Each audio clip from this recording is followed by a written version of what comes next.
भक्तों, शारदीय नवरात्रि का व्रत भूलकर भी इन 5 महिलाओं को नहीं रखना चाहिए, वरना माता रानी आपसे क्रोधित हो जाएंगी और घर में कंगाली व गरीबी आ जाएगी।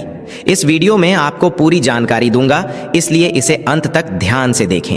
आज हम विस्तार से बताएंगे कि किन महिलाओं को शारदीय नवरात्रि का व्रत रखने से बचना चाहिए, क्योंकि शास्त्रों के अनुसार यह घोर पाप माना जाता है। मां दुर्गा ऐसी स्त्रियों पर कभी प्रसन्न नहीं होती और उनके घर का वातावरण हमेशा नकारात्मक ऊर्जा से भर जाता है। इसलिए यदि आप गलती से भी ऐसा संकल्प ले बैठे हैं तो जान लें कि आपका व्रत अधूरा रहेगा और इसका फल पाप रूप में मिलेगा। तो भक्तों, सावधान होकर सुने कि कहीं आप भी इन महिलाओं की सूची में तो शामिल नहीं हैं। भक्तों, इसके साथ ही इस वीडियो में हम आपको यह भी बताएंगे कि आने वाली शारदीय नवरात्रि में कौन से 7 काम भूलकर भी नहीं करने चाहिए, क्योंकि यदि आपने ऐसा किया तो आपके जीवन में कोई बड़ा संकट आ सकता है। साथ ही हम आपको यह भी बताएंगे कि नवरात्रि के दौरान मां दुर्गा को किन वस्तुओं को भूलकर भी अर्पित नहीं करना चाहिए, वरना माता रानी रुष्ट होकर आपसे नाराज हो जाएंगी और आपका सौभाग्य छिन सकता है। इसलिए इस वीडियो को अधूरा बिल्कुल न छोड़ें। कई लोग आदत से मजबूर होकर वीडियो को बीच बीच में काट काट कर देखते हैं, लेकिन फिर ऐसे लोगों के जीवन में सफलता कभी नहीं आती। इसलिए आप इसे पूरा देखें और सही ज्ञान प्राप्त करें। दोस्तों, इस साल यानी सन 2025 में नवरात्रि और भी विशेष रहने वाली है। इस बार यह पर्व 9 दिन नहीं बल्कि पूरे 10 दिन का रहेगा। यह बहुत दुर्लभ संयोग है और हम जानेंगे कि ऐसा क्यों हो रहा है और इन 10 दिनों में हमें क्या करना चाहिए। तो सबसे पहले जान लीजिए कि इस साल शारदीय नवरात्रि का प्रारंभ अश्विन मास की प्रतिपदा तिथि से हो रहा है। 2025 में यह नवरात्रि सोमवार 23 सितंबर से शुरू होकर मंगलवार 1 अक्टूबर तक रहेगी। भक्तों, नवरात्रि के सभी दिन गंगा जल की हर बूंद की तरह पवित्र और मंगलकारी माने जाते हैं। यह समय भक्तों के जीवन में सौभाग्य और खुशियों का वरदान लेकर आता है। इस बार एक और खास संयोग बन रहा है, क्योंकि मां दुर्गा हाथी पर सवार होकर पधारेंगी। शास्त्रों में कहा गया है कि जब देवी हाथी पर आती हैं तो यह अत्यंत शुभ माना जाता है और जीवन में सुख, शांति और कल्याण की वृद्धि होती है।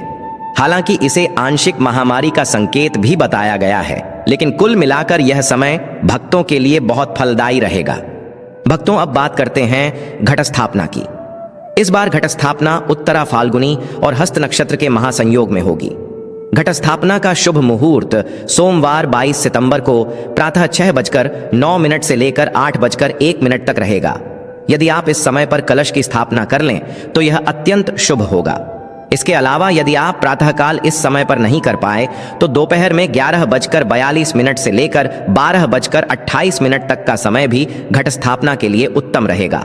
ध्यान रखें कि उसी दिन पितृ अमावस्या पर सूर्य ग्रहण भी लगने वाला है, इसलिए घट स्थापना से पहले प्रातः 6 बजे तक अपने घर की साफ सफाई अवश्य कर लें और उसके बाद ही कलश स्थापना करें। ग्रहण के बाद घर और शरीर का शुद्धिकरण अनिवार्य होता है। शारदीय नवरात्रि का यह पर्व घर में सुख, शांति, धन और समृद्धि लाता है तथा हर प्रकार की दरिद्रता और नकारात्मकता को दूर करता है। इस समय देवी दुर्गा स्वयं घर में पधारती हैं। यही कारण है कि हिंदू धर्म में नवरात्रि का व्रत अत्यंत महत्वपूर्ण माना गया है। महिलाएं और पुरुष दोनों ही इसे माता रानी को प्रसन्न करने के लिए रखते हैं। लेकिन क्या आप जानते हैं कि कुछ ऐसी स्त्रियां भी हैं जिन्हें यह व्रत नहीं करना चाहिए, क्योंकि यदि उन्होंने ऐसा किया तो मां दुर्गा का कोप झेलना पड़ेगा। मान्यता है कि ऐसी महिलाओं का व्रत अधूरा रहता है और उनके परिवार पर संकट आ जाता है। भक्तों, अब जानते हैं विस्तार से कि कौन सी 5 स्त्रियां भूलकर भी यह व्रत नहीं करें। नंबर 1, जो महिलाएं दिखावे के लिए व्रत करती हैं। यदि आप केवल समाज या लोगों को दिखाने के लिए नवरात्रि का व्रत रखते हैं तो यह पाप के समान है। इससे आप देवी का अपमान करते हैं और मां दुर्गा ऐसे लोगों पर प्रसन्न नहीं होती। पूजा केवल सच्ची श्रद्धा और आस्था से करनी चाहिए, तभी माता रानी कृपा करती हैं। भक्तों, नंबर 2, चरित्रहीन महिलाएं या पुरुष इस व्रत को न करें। जब व्यक्ति अनुचित संबंध बनाता है और अपनी पवित्रता खो देता है तो उसकी पूजा कभी सफल नहीं होती। यह पाप माना जाता है और ऐसे लोग कभी सुखी नहीं रहते। भक्तों, नंबर 3, तलाकशुदा महिला या पुरुष नवरात्रि का व्रत न करें। विवाह जीवन भर का बंधन माना गया है, और जब यह टूट जाता है तो व्रत और पूजा का शुभ फल प्राप्त नहीं होता। मां दुर्गा तब प्रसन्न होती हैं जब पति पत्नी एक साथ पूजा और व्रत करते हैं। भक्तों, नंबर 4, मासिक धर्म के समय महिलाएं यह व्रत न रखें, क्योंकि उस दौरान शरीर अशुद्ध माना जाता है और पूजा वर्जित होती है। हालांकि यदि व्रत के दौरान मासिक धर्म शुरू हो जाए तो महिला व्रत को जारी रख सकती है, लेकिन पूजा पाठ से बचना चाहिए। इसके अलावा जिन महिलाओं ने हाल ही में शिशु को जन्म दिया हो, उन्हें भी नवरात्रि का व्रत नहीं करना चाहिए। भक्तों, नंबर 5, जो महिलाएं या पुरुष बार बार गाली गलौज करते हैं, झगड़ा करते हैं, उन्हें भी व्रत से बचना चाहिए। मां दुर्गा केवल शांत और पवित्र वातावरण में प्रसन्न होती हैं। कटु वचन बोलना और दूसरों को अपमानित करना देवी का अपमान है। भक्तों, इसके अलावा गंभीर बीमारियों से ग्रसित लोग जैसे शुगर, हृदय रोग, ब्लड प्रेशर की समस्या, बार बार चक्कर आना या कमजोरी होना, उन्हें भी यह व्रत नहीं रखना चाहिए, वरना उनके साथ अनहोनी हो सकती है। और जो महिलाएं अपने पति का अपमान करती हैं, उन्हें भी यह व्रत कभी नहीं रखना चाहिए, क्योंकि ऐसी पूजा मां दुर्गा कभी स्वीकार नहीं करती। भक्तों, इन नियमों का पालन करने से ही नवरात्रि का व्रत सफल और फलदायी होता है। ब्रह्मचर्य का पालन करें, काले वस्त्र न पहने और दिन में सोने से बचें, तभी आपको मां दुर्गा की कृपा प्राप्त होगी। भक्तों, जैसे ही नवरात्रि का पावन पर्व शुरू होता है, वैसे ही हर व्यक्ति चाहता है कि वह मां दुर्गा की पूजा करके उनकी कृपा प्राप्त करे और अपने घर में सुख, समृद्धि, शांति और खुशहाली लाए। लेकिन इसके लिए जरूरी है कि पूजा और व्रत के सभी नियमों का पालन किया जाए। यदि कोई इन नियमों को तोड़ता है या फिर अनजाने में भी कुछ गलत कर बैठता है, तो उसका व्रत अधूरा रह जाता है और पूजा का संपूर्ण फल नहीं मिल पाता। इसलिए मैं आपको आज विस्तार से बताऊंगा कि नवरात्रि में मां दुर्गा को कौन कौन सी वस्तुएं अर्पित करनी चाहिए और किन वस्तुओं को भूलकर भी नहीं चढ़ाना चाहिए। भक्तों, सबसे पहले बात करते हैं नारियल की। नारियल को हिंदू धर्म में श्रीफल कहा गया है और यह सुख, समृद्धि, सम्मान और श्रद्धा का प्रतीक माना जाता है। हर शुभ और मांगलिक कार्य में नारियल का प्रयोग किया जाता है। नवरात्रि के व्रत और पूजा में भी नारियल का विशेष महत्व है। खासकर कलश स्थापना में नारियल रखना अत्यंत आवश्यक माना गया है, लेकिन अक्सर भक्त यहाँ गलती कर बैठते हैं। नारियल 2 प्रकार के होते हैं, एक हरा और दूसरा सूखा, जिसमें पानी होता है। मां दुर्गा के पूजन में हमेशा जटा वाला और पानी से भरा हुआ नारियल ही अर्पित करना चाहिए। ध्यान रहे कि यह नारियल बिल्कुल साबुत होना चाहिए। टूटा फूटा या चटका हुआ नारियल कभी भी अर्पित नहीं करना चाहिए, क्योंकि यह अपूर्णता का प्रतीक होता है। नारियल को हमेशा कलश पर लेटाकर रखना चाहिए, खड़ा करके नहीं, और इसे लाल कपड़े में लपेटकर ही कलश पर स्थापित करना चाहिए। तभी पूजा का फल मिलता है और माता रानी प्रसन्न होती हैं। यह भी याद रखें कि महिलाएं नारियल अर्पित कर सकती हैं, लेकिन उन्हें मां दुर्गा के सामने नारियल नहीं तोड़ना चाहिए, क्योंकि नारियल बीज रूप होता है और स्त्री स्वयं सृष्टि की जननी मानी जाती है, इसलिए उनके लिए नारियल तोड़ना वर्जित बताया गया है। भक्तों, नंबर 2, लौंग और इलायची।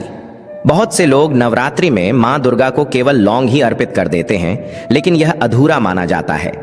शास्त्रों में कहा गया है कि जब लौंग के साथ इलायची भी अर्पित की जाती है, तब माता रानी विशेष प्रसन्न होती हैं। इसलिए पूजा में जब भी लौंग चढ़ाएं तो उसके साथ इलायची अवश्य रखें। भक्तों, नंबर 3, तुलसी पत्र और दूर्वा। नवरात्रि के व्रत में यह एक बड़ा नियम है कि मां दुर्गा को तुलसी पत्र और दूर्वा कभी अर्पित नहीं करनी चाहिए। तुलसी पत्र भगवान विष्णु को और दूर्वा भगवान गणेश को अर्पित की जाती है, लेकिन देवी दुर्गा के पूजन में इनका चढ़ाना वर्जित माना गया है। अगर भूल कर भी इन्हें अर्पित कर दिया तो व्रत का फल अधूरा रह जाता है। भक्तों, नंबर 4, फूलों की बात करें तो दुर्गा मां को सफेद फूल बिल्कुल भी नहीं चढ़ाने चाहिए। देवी को लाल रंग के फूल विशेष प्रिय हैं। खासकर गुलाब और कमल के फूल मां दुर्गा को अति प्रिय बताए गए हैं। इसलिए नवरात्रि में पूजा करते समय लाल फूलों का ही प्रयोग करें, तभी माता का आशीर्वाद प्राप्त होगा। अब भक्तों, एक बहुत ही शुभ वस्तु की बात करते हैं, जिसे नवरात्रि में घर लाने से सौभाग्य और सकारात्मक ऊर्जा का वास होता है। यह है 16 श्रृंगार का सामान। शास्त्रों में कहा गया है कि यदि नवरात्रि के दिनों में घर के मंदिर में या जहां देवी का आसन स्थापित किया गया हो, वहां 16 श्रृंगार का सामान रखा जाए तो घर की दरिद्रता और गरीबी सदा के लिए दूर हो जाती है। माना जाता है कि 16 श्रृंगार का सामान रखने से मां दुर्गा प्रसन्न होकर घर में स्थायी रूप से कृपा बरसाती हैं। भक्तों, नंबर 5, सोना, चांदी और तांबे के सिक्के। शास्त्रों में वर्णित है कि नवरात्रि के दिनों में यदि घर में इन धातुओं के सिक्के रखे जाएं और उन्हें मां दुर्गा के चरणों में अर्पित किया जाए तो इसका फल कई गुना बढ़ जाता है। इसलिए नवरात्रि के 9 दिनों तक सोना, चांदी या तांबे के सिक्के घर के मंदिर में अवश्य रखें। भक्तों, नंबर 6, शंख और गंगा जल। यह दोनों ही वस्तुएं घर के मंदिर में होना बहुत आवश्यक है। कहा गया है कि जिस मंदिर में शंख नहीं होता वहां देवी देवताओं का वास अधूरा होता है। शंख बजाने से नकारात्मक ऊर्जा दूर होती है और सकारात्मकता का संचार होता है। इसी प्रकार गंगा जल के बिना मंदिर अपवित्र माना जाता है। गंगा जल लाना संभव न हो तो किसी पवित्र तीर्थ का जल लाकर भी रखा जा सकता है। भक्तों, नंबर 7, मोरपंख। मां सरस्वती का प्रिय मोरपंख नवरात्रि के दिनों में घर लाना अत्यंत शुभ माना गया है। जब इसे मंदिर में रखा जाता है तो देवी प्रसन्न होती हैं और घर में सुख शांति बनी रहती है। अब भक्तों, नवरात्रि के दौरान व्रत रखने वाले लोगों को खान पान का भी ध्यान रखना चाहिए। व्रत के दौरान भगवान को भोग में सेब, केला, संतरा, मीठे अंगूर जैसे फल अर्पित करने चाहिए और व्रती को भी इन फलों का सेवन करना चाहिए। खासकर सीताफल नवरात्रि में अत्यंत शुभ माना गया है। सीताफल खाने से बीमारियां दूर होती हैं और सौभाग्य की प्राप्ति होती है।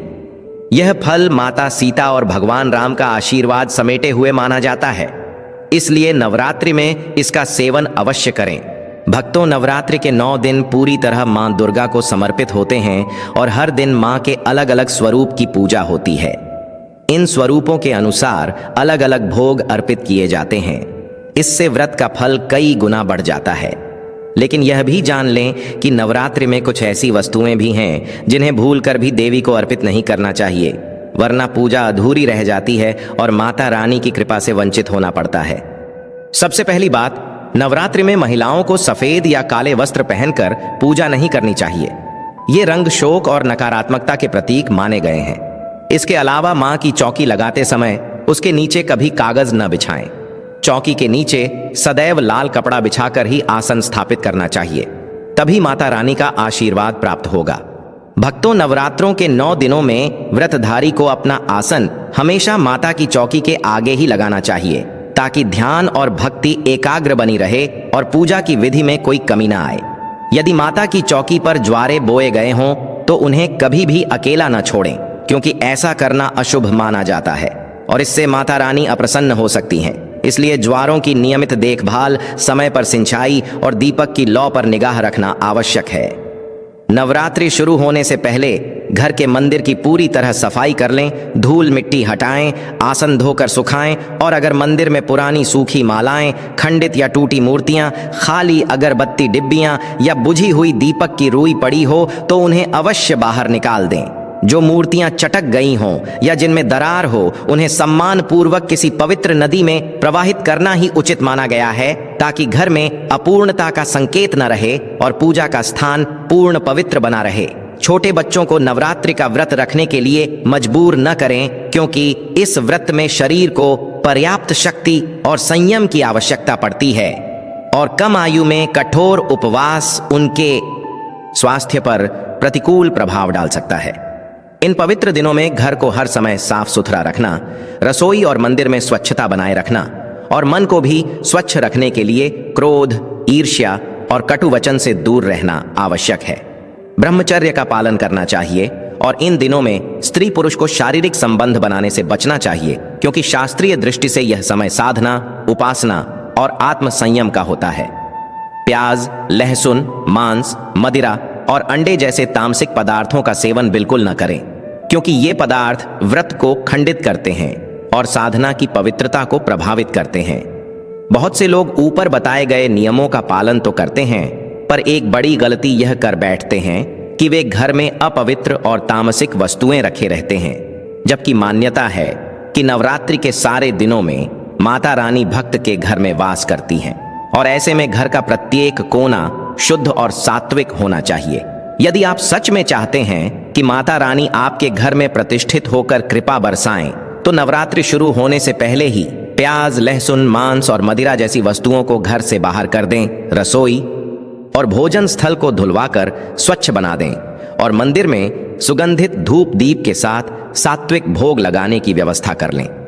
पूरे घर में गंगा जल का छिड़काव अवश्य करें, क्योंकि भगवत गीता और मान्यताओं में कहा गया है कि गंगा जल के बिना कोई भी मंगल कार्य पूर्ण नहीं होता और गंगा जल का स्पर्श घर, मन और वातावरण को शीघ्र शुद्ध कर देता है। यदि आपके घर में इस समय गंगा जल उपलब्ध न हो तो बाजार से लाकर रख लें और दरवाजों, खिड़कियों, रसोई, शयन कक्ष तथा मंदिर में हल्का हल्का छिड़काव कर दें। इससे घर की नकारात्मक ऊर्जा नष्ट होती है और सकारात्मक तरंगें तेजी से बढ़ती हैं। जिस घर का वातावरण सात्विक और स्वच्छ हो जाता है, जहां मन में श्रद्धा बनी रहती है और जहां कटु वचन, कलह और तामसिक भोजन का प्रवेश नहीं होता, वहां माता रानी का वास निरंतर बना रहता है और परिवार पर उनकी दया, कृपा, सुख, समृद्धि और मानसिक शांति बनी रहती है।